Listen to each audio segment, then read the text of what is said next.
Hello साथियों, welcome back to YouTube channel RD classes. साथियों, दीक्षा पर जो हमारी ट्रेनिंग चल रही है उनमें निष्ठा ECCE-C5 स्कूल के लिए तैयारी B5 इसकी आज हम प्रश्नोत्तरी करने वाले हैं। साथियों, एक बात तो आप जानते ही हैं कि आपको इसके जो सारे के सारे जितने भी पार्ट्स बनाए गए हैं ये आपको 100% कंप्लीट करने हैं अगर आपको सर्टिफिकेट चाहिए तो। और उसके अलावा इसकी जो प्रश्नोत्तरी आएगी उस प्रश्नोत्तरी का कम से कम आपको 70% क्वेश्चन सही करने होंगे। उसके लिए आपको 3 अटेम्प्ट मिलेंगे। पहले में हो जाते हैं तो ठीक है, नहीं तो दूसरे में कर सकते हो, और फिर तीसरा लास्ट 3 अटेम्प्ट में इसको करना है। ठीक है, तो चलिए टाइम को वेस्ट ना करते हुए डायरेक्ट आपको लेके चलते हैं प्रश्नोत्तरी के फर्स्ट क्वेश्चन की तरफ। तो साथियों, ये हमारी प्रश्नोत्तरी, इस पर हमें क्लिक कर देना है। जैसे ही हम क्लिक करेंगे तो इस तरह से प्रश्नोत्तरी लोड हो रही है। ठीक है, तो ये रहा हमारी प्रश्नोत्तरी का फर्स्ट क्वेश्चन। जीवन का क्रिटिकल पीरियड महत्वपूर्ण अवधि किसको माना जाता है? तो इसका जो राइट आंसर है साथियों आपका ऑप्शन लास्ट 0 से 6 साल। चलिए अब आपको लेके चलते हैं नेक्स्ट क्वेश्चन। अगला क्वेश्चन है, ऐसी विशिष्ट गतिविधियां जिनकी अनुपस्थिति भारतीय पूर्व विद्यालय पाठ्यक्रम में पाई जाती है वे हैं। तो इसका जो ऑप्शन है, फिर से इसका जो ऑप्शन है ऑप्शन डी, खेलना, कहानी सुनाना, मुक्त रूप से खेलना, ये इसका राइट आंसर होगा ऑप्शन डी। ठीक है, चलिए अब चलते हैं नेक्स्ट क्वेश्चन की तरफ। अगला क्वेश्चन जो है वो ये है, स्कूल बच्चों के लिए तब तैयार होते हैं जब वे, इसका जो राइट आंसर है वो है ऑप्शन तीसरा सी, विविध पृष्ठभूमि के बच्चों की सीखने की जरूरतों को संबोधित करना। This is the right answer. ठीक है, तो चलिए अब चलते हैं नेक्स्ट क्वेश्चन की तरफ। यह है आपका अगला क्वेश्चन, सीखने के दृष्टिकोण के प्रमुख घटक हैं। तो इसका जो राइट आंसर है ऑप्शन आपका फर्स्ट ही है इसका राइट आंसर, कार्य निपुणता और दृढ़ता। ठीक है, तो चलिए अब चलते हैं अपने नेक्स्ट क्वेश्चन की तरफ और देखते हैं अगला क्वेश्चन।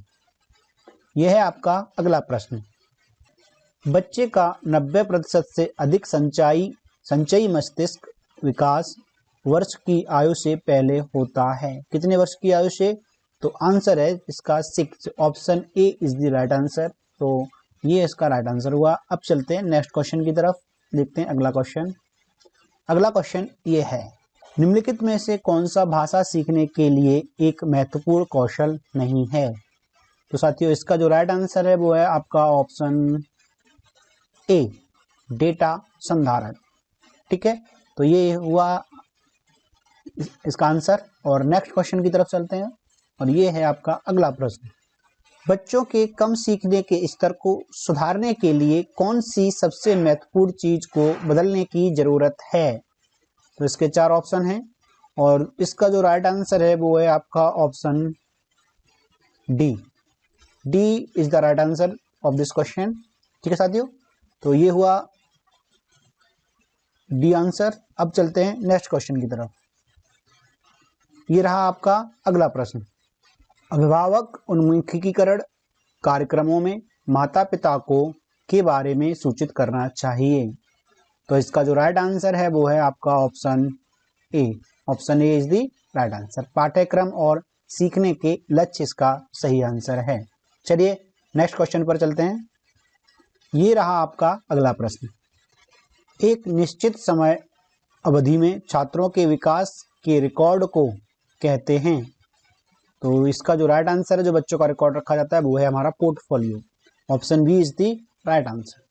चलिए अब नेक्स्ट क्वेश्चन की तरफ चलते हैं और ये है आपका अगला प्रश्न, बच्चों का सामाजिक भावात्मक विकास उनके की नींव है। किसकी नींव है? ऑप्शन 4 हैं।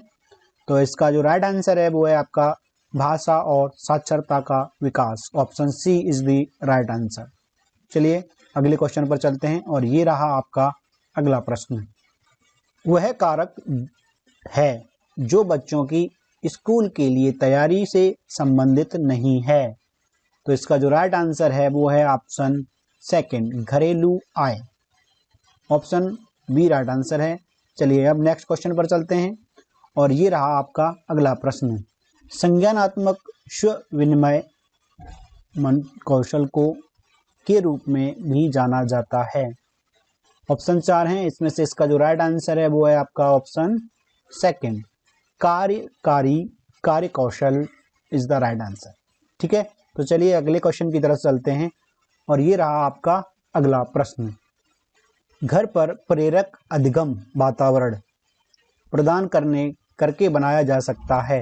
क्या क्या प्रदान करके जो अधिगम वातावरण बनाया जा सकता है? तो इसका जो राइट आंसर है वो है ऑप्शन सेकंड बी, पत्रिकाएं, कहानी की किताबें, खिलौने, जोड़ तोड़ और समृद्ध बातचीत से। ठीक है, तो ये था इसका राइट आंसर। अब चलते हैं नेक्स्ट क्वेश्चन की तरफ और ये है आपका अगला प्रश्न। बच्चे बेहतर रूप से सीखते हैं और जीवन में कठिनाइयों से उभरने की शक्ति विकसित करते हैं जब उन्हें ऐसे अनुभव प्रदान किए जाते हैं जो, तो इसका जो राइट आंसर है वो है आपका भावनात्मक रूप से सहायक। Option C is the right answer of this question. चलिए अब चलते हैं नेक्स्ट क्वेश्चन की तरफ और ये रहा आपका अगला प्रश्न। NEP 2020 के अनुसार हम सीखने के संकट में हैं क्योंकि अधिकतर बच्चे, इसका जो राइट आंसर है वो है ऑप्शन डी, अपने ग्रेड स्तर के अनुसार पढ़ने और लिखने में सक्षम नहीं हैं। This is the right answer of this question.